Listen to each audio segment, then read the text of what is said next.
Hello and welcome to the Level Up Nursing podcast. I am your host, Harry, and this is the second episode, Nursing with Guidance. And I'm a nursing apprentice and a nursing student with BPP University. And this is a special episode because I'm not just joined by one guest, I'm joined by two guests. Bit of a disclaimer, they are members of the university, they are members of staff of the university.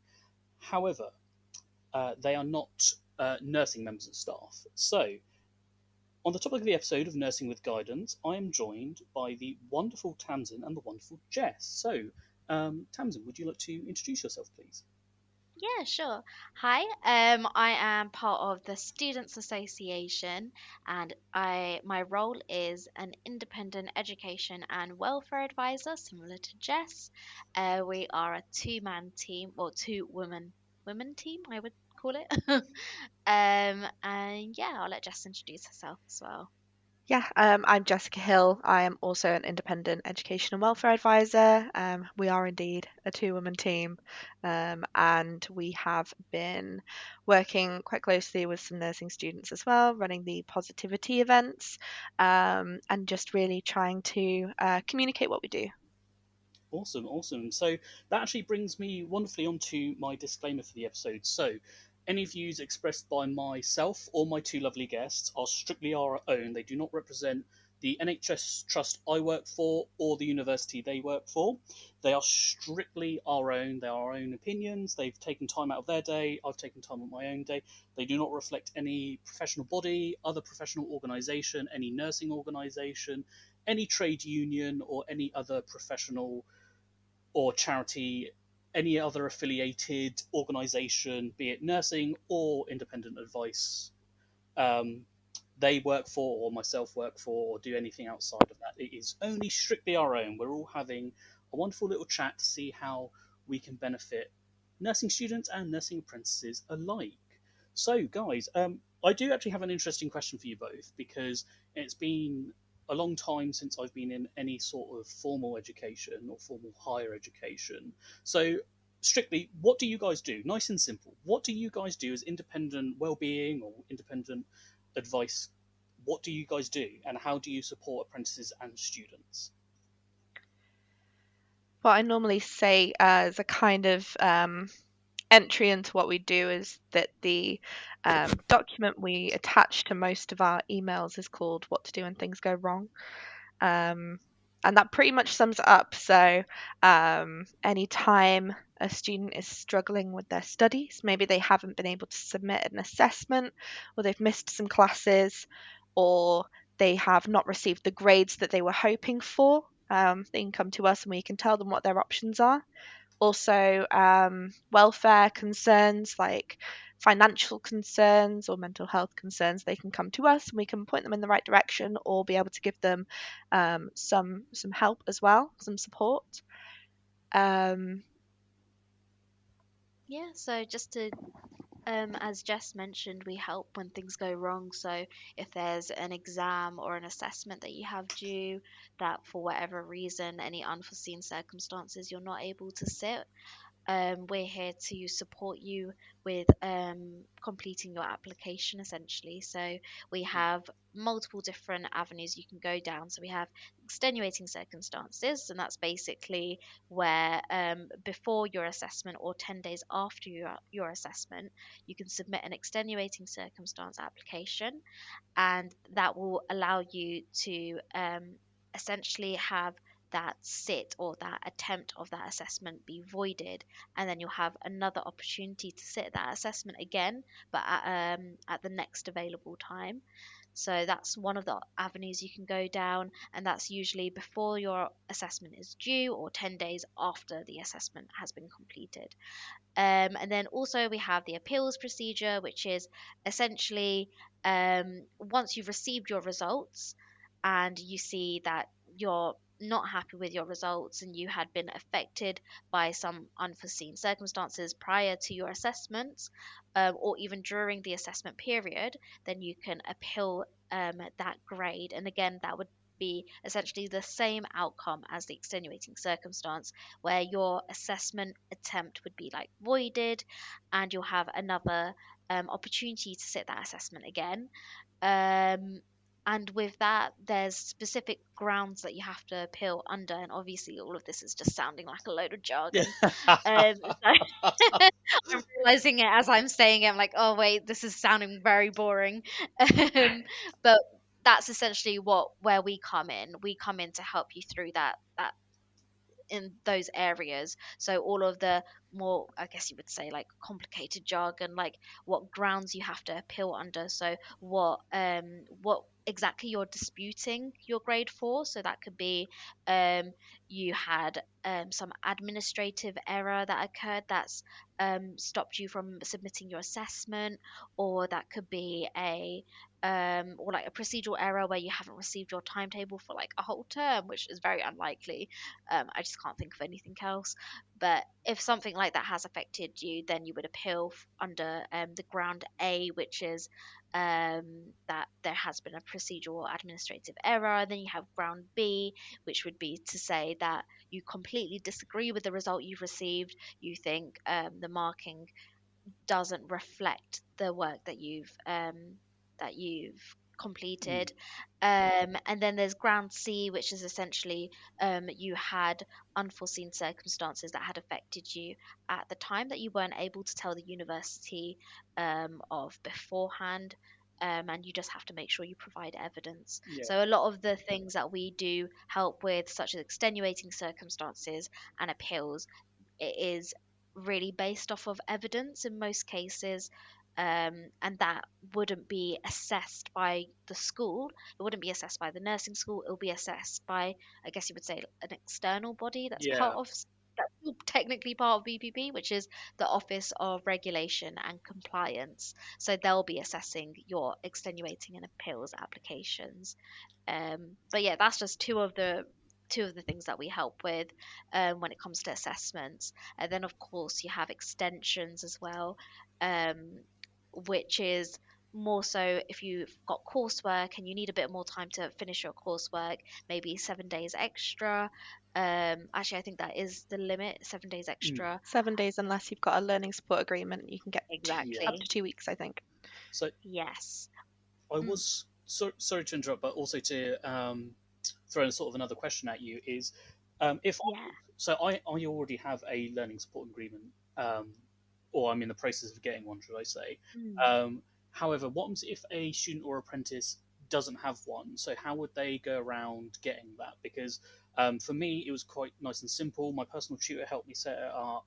I don't know if that's within her realms or well, it wasn't. I tell a lie. It wasn't my personal tutor. She recommended that I go and get one sorted, and she pointed me in the right direction. But so, how would a student or apprentice go ahead and get one of those learning support placements? And is there like an entitlement for that? So, how would students know if they're entitled to a learning support agreement? So simply students just have to contact learning support. Hmm. I could even say their email address as well. Yeah, yeah, yeah. You can It's say just that. learningsupport@bpp.com. And if they contact them directly, learning support will reach out, and I believe they send an email. I guess you would say it's like a automatic or generic email.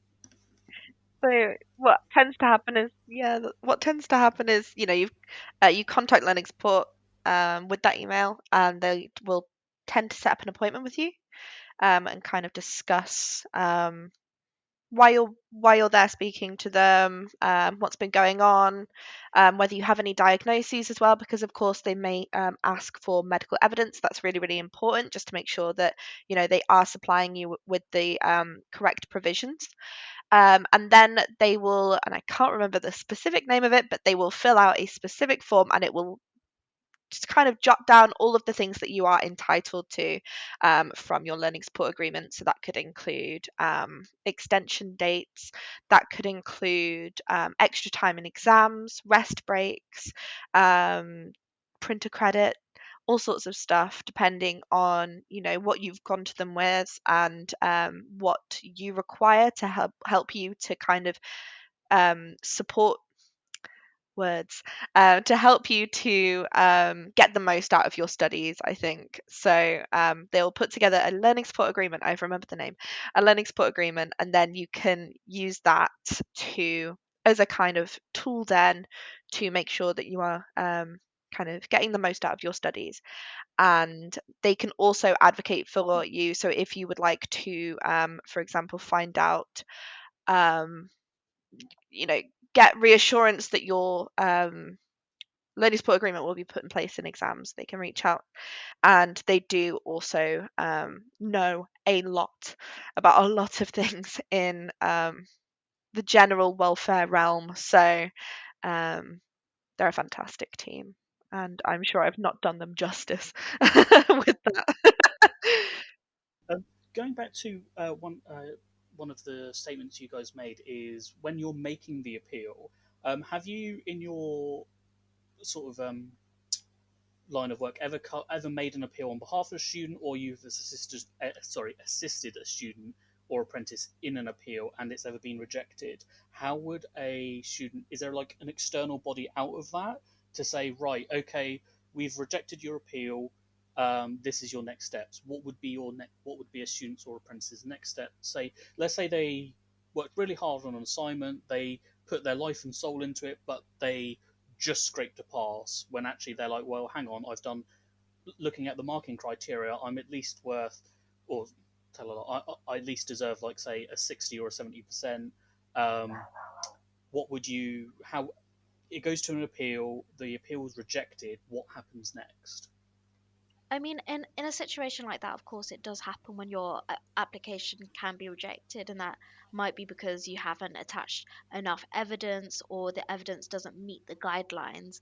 Um, and in situations like that, you would receive an email from the ORC which would state what your next steps are, which is to send an email to the Deputy Vice Chancellor, which is essentially you requesting for them to reconsider your appeal application. And then again, you just need to state the events that occurred during that period that affected you during the assessment period, along with any evidence. And then they'll have a look at it again and see what they can do to help. Mm, And I believe it usually takes them up to 10 working days to respond, that's quite which is quick. quite quick. Yeah. Yeah, So, yeah, definitely. so going, So it's not the end of the line. yeah, that's good. That's good to know. Just for, and hopefully, touch wood, there's no. Let me put my teeth back in my mouth. Not that there's any time, not any time that I want to appeal, but just in case, at Yeah, least I know for future yeah, as well. definitely. So, as members of staff from the university, and especially I want to focus it around the nursing school as well. Um, if there is a student struggling, because I'm a big believer in nursing students and nurses in general are the worst at asking for help. I can take Hmm. credit. I can take credit as well. You know, I hate asking for help because I don't, especially when I'm on shift. It's like, well, hang on, I'm a professional. I should be able to do these things by myself. Sometimes you can't. So, as members of staff, not just from the university, but as independent advice and wellbeing advisors, if a student was, or an apprentice, especially a nursing apprentice, how would you advocate for them to open up? How would you feel if one of them came to you with an issue regarding, not necessarily an academic issue, but say a personal issue or a financial issue? How would you, as independent advice, but how would you deal with that? How would you help them? Because, like I said, I want to sort of, I know you're there for the entire university, but sort of focusing on nursing students and using the horrible stereotype that nurses never ask for help. How would you, Nurses are natural that, born helpers. yeah, It's just who they are. yeah. So how would you sort of advocate for nursing students and apprentices to say, well, hang on, take a step back, think about how would you sort of get them to come to you for help if they ever needed it? I think for me, and we may have two different approaches here because I think everyone helps differently, and I think everyone approaches these kinds of situations differently. And for me, it's about listening. If someone is disclosing something to you, they don't always want immediate answers. They want to be able to talk about it, and have someone to listen to them as they kind of get that off their chest.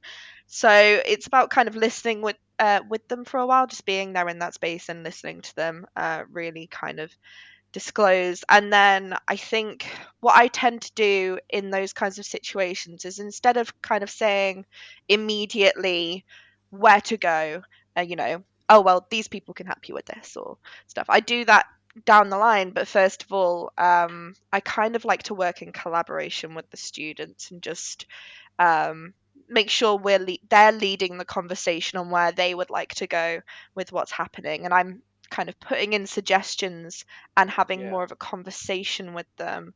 And if that leads them down the line to being able to get to the resources that they would like, or to get a problem solved, or to seek support, that's fabulous. But I like to make sure that they have as much say as possible in that, because I think it's more empowering when you are working with someone to obtain support, as a kind of, I'm not going to immediately pass you along to the next one, but I will kind of hold your hand and walk you through this while you go and seek that support.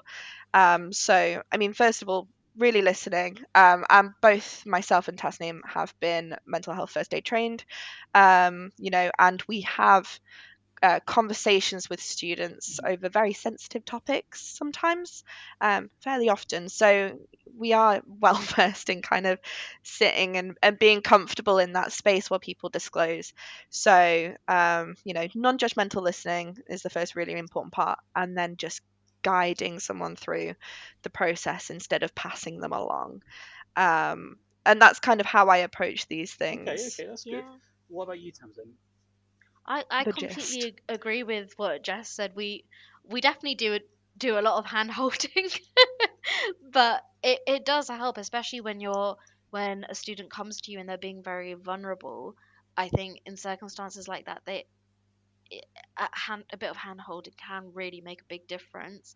And even if it's just, let's just take a couple minutes out of the day and just have a quick catch up call and just have a general chat. Like, it doesn't necessarily have to be about your academics. You can just talk to us about anything really. Um, and then from there, we can see what we can do next, what the next options are. Um, as Jess said, I try not to lead the conversation. I try to see what they would prefer to go, like what options they would prefer, who they would like to speak to. I would tell them first what the options are, who the different departments are, such as safeguarding, if it is a safeguarding issue, or if it's related to any like financial problems, then I might even plug this in now. As part of independent advice, we have a crisis fund to help students that are in emergency need for to fund groceries, etc. So that's I think it's £200 cash award, and then £50 in vouchers as well, in food vouchers, Sainsbury's food vouchers. So we're able to support students in that regard as well. Um, yeah, so we really do just try to stay with the student as well. So if we're having to, I guess you would say, signpost them to another department, we're going to be there whilst we're signposting you to the other department. Well, I always try to be in the meetings with, if it's learning support, I'll say, oh, do you want me to come and join the meeting with you? So you just have a friendly face there. I think that always helps as well. But yeah, a lot of just being by your side. You're not alone in it. And we completely understand. It's completely fine.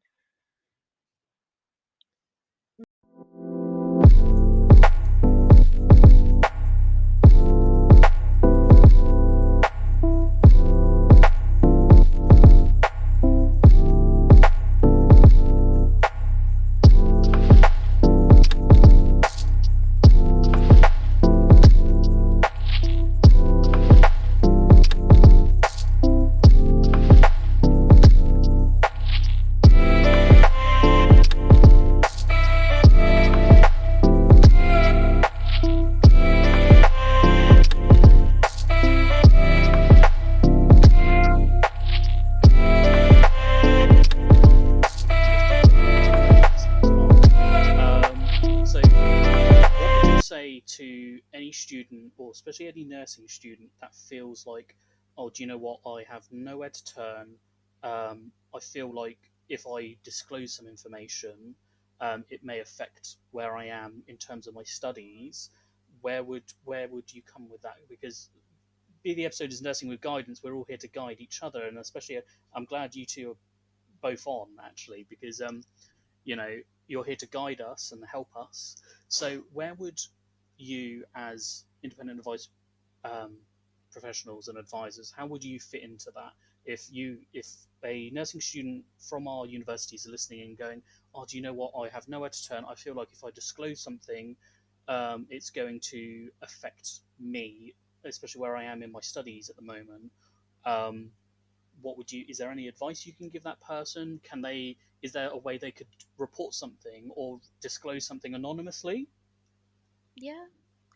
I mean, I think in so I think it says it in our name as well, just independent advisors. As independent advisors, we do keep as much as we can confidential, and we're not going to go directly to a department without your permission, or we're not going to go speak to another party without your permission. It's always with the student's consent Yeah, first and foremost, always students consent on what information they would like us to share. And if they don't want us to share that information and they want it to stay within us, then that's completely fine, unless it's a case of they could be in a situation which could put themselves at harm or others at harm. Then of course in those yeah, situations we would have to take it up to the necessary people. But um, in most cases we really do make a very strong effort to not pass information along without the student's consent.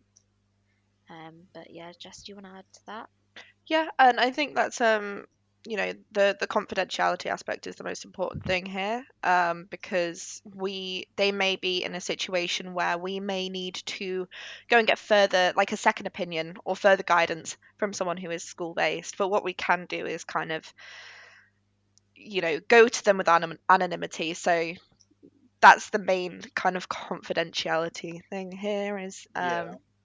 we'll go there and we'll say, there is a student who has asked us about this.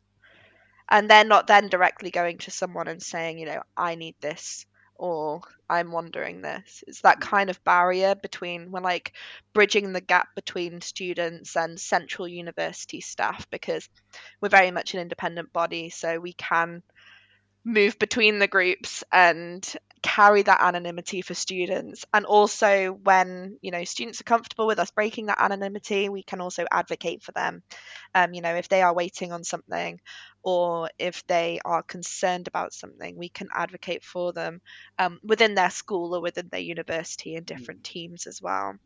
Okay, that's really good to know because I've not had personally, I've not had anyone come to me with any issues like that. But it's good to know that you guys are there, especially going back to a previous sort of statement I made that nursing students and apprentices and nurses in general are very, in my experience anyway, and the awful stereotype, are reluctant to ask for help, or when they do ask for help, they mainly get it from their peers that may or may not always have the right answer. So it's always good to know that we've got you guys. But on the flip side of that, almost, what happens if I say the flip side, but a totally irrelevant question to what we've just been discussing. So, if because I basically, if a student is listening or an apprentice is listening, and they're like, "Oh, do you know what? Yes, I'm gonna go to Jess. I'm gonna go to Tamsin. They're gonna be able to." Have you guys ever had a positive result? That's basically what I'm saying. Have you ever, in your roles, what I'm saying is, have you followed a student from crisis or from issue to them getting their appeal on their grade, or to them being awarded that financial help they needed to get themselves out of a bit of a crisis? Um, have you, not asking for names or anything specific, anything like that, but have you guys ever in your roles gone, do you know what? I'm so glad that person came to me from XYZ school or from the nursing school and gone, do you know what? I'm really glad I helped that person. Is there any like specifics or examples you can or are willing to disclose? I think we both have Yeah. had Yeah. It's like the plenty of best part of students. this job. Yeah, literally. I think we both have had plenty of students that we've been helping and we've seen a very positive outcome, and it's the most rewarding feeling you can possibly have. And um, especially when a student is going through a mental health crisis, for instance, being able to see them get their appeal accepted, it's like the one thing that's really weighing on them, to see them finally have a successful appeal and being given another opportunity that they desperately need. It's just, yeah, we see it all the time, really. And it's not a case of like, oh yes, the ORC just gives our appeals successfully everywhere. That's not necessarily true. um it really depends, like, per application to application. um but yeah, of course, we see plenty of um um successful results with students. Sorry, Jess, do you wanna? I mean, I don't work to be thanked, but I have been working in higher education for a few years, since graduating. I don't know how long ago, maybe. Oh, I don't know. I don't know. Um, Not long ago, but a fair time ago. And I've never been in a job where I've been thanked so much. And we get this. I see them for Tasnim in the inbox. I see them for me in the inbox. Yeah. And we will get an email back saying, my appeal's been accepted, or my extenuating circumstance has been accepted, or, thank you for speeding this process along. It's finally all sorted and I can, move on to the next thing. We really do root for the students that we help out. And it's so lovely that we get to come into these messages sometimes where it's just overwhelming joy from a student because they've been able to remedy something that's happened because they have been in an absolutely, unforeseeable circumstances that is not their fault. Or we get to see students who feel like they've just got a new start because they get to try again after thinking that, they had just um, harmed their academic career through something that wasn't, maybe a fault of their own or something that wasn't in their control. So we see this all the time, and it's very lovely. It's very uplifting actually to see this, and we really do root for people. Yeah.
like you guys do like a really wonderful thing for your students and for the apprentices of BPP.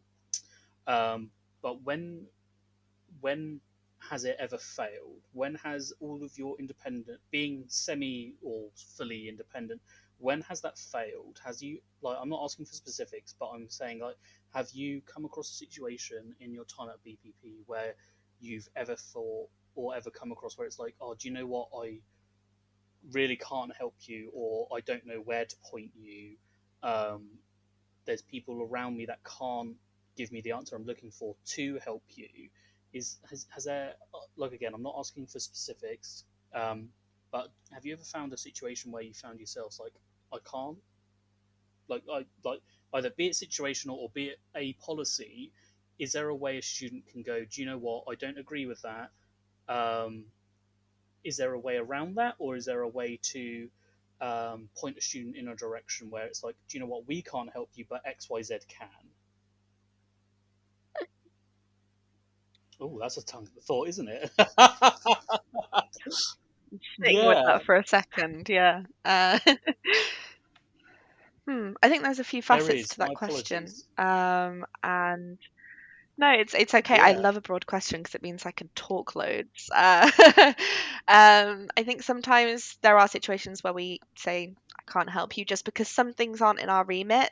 And, we totally understand that sometimes it can be frustrated yeah, to be passed along to the next person. Sometimes there are things that we really, really, um, we know that another team is they hold that area of expertise and they do it very, very well. So we do signpost quite a bit. So for example, visa questions, whilst we do know some visa information, we have a whole international advice team who specialize in these questions and are fantastic at answering these questions. So there are times, where we will just move along gently.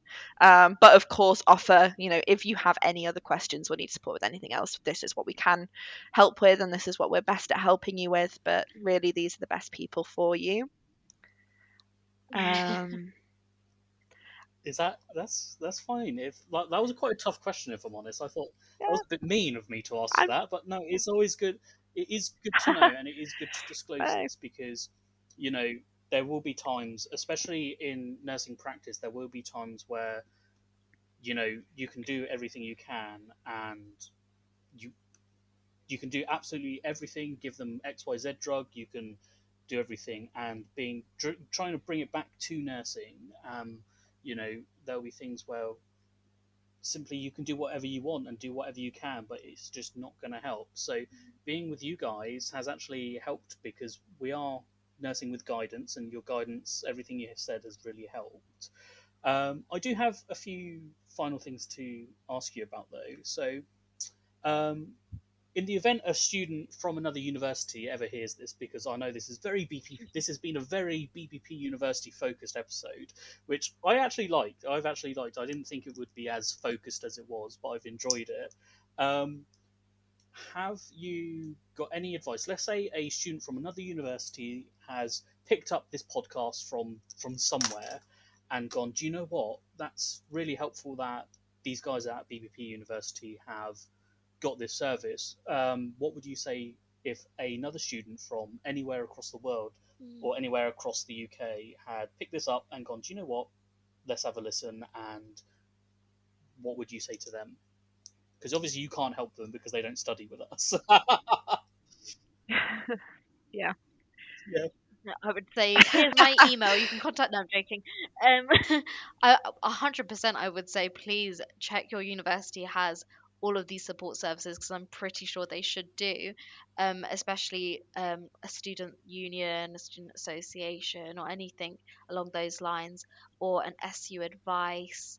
I believe most universities should Yeah. have those different avenues. So yeah, please always look out for the different support services that your university provides. What about you, Jess? I think mine's a little more kind of disability or welfare related, but there are a lot of times that I speak to people who want to access support but don't know if they're eligible. So, and this is, this occurs in every single university and in many, many students. So, if you don't know if you're eligible for something, ask. Don't put it off or avoid it because you are not sure. Just go along and ask the question or sign up Mm. and see where it gets you, because if there is support out there that you can access that support for a reason as well. You know, if there's support out there that you can access, try to access it because it can really make a massive, massive difference. And yeah, every university will have its own support systems in place. Um, but a lot of them are very, very similar as well. So there is likely to be, like Tasnim said, there's a likely to be a service like ours in your students' union or in your students' association, and also in general, engage in your students' union. They're fantastic to get involved with. It's incredible. Yeah.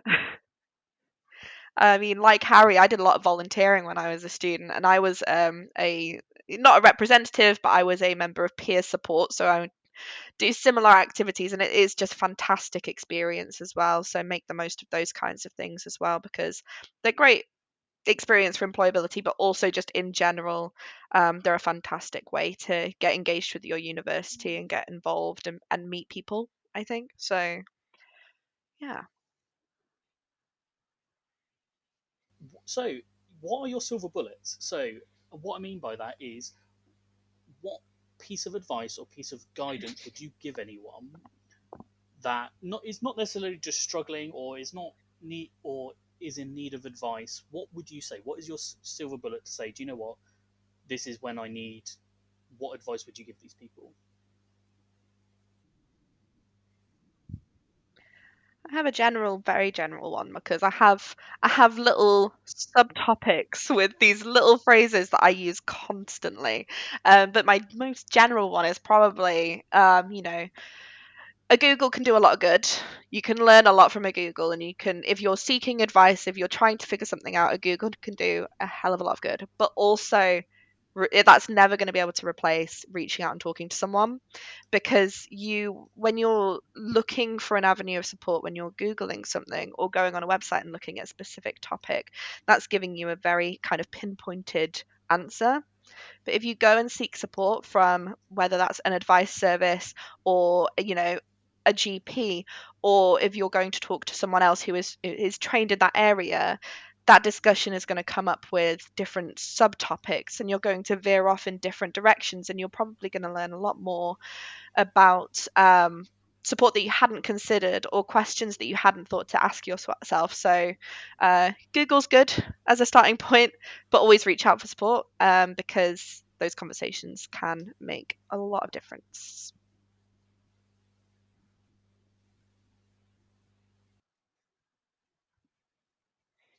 Yeah.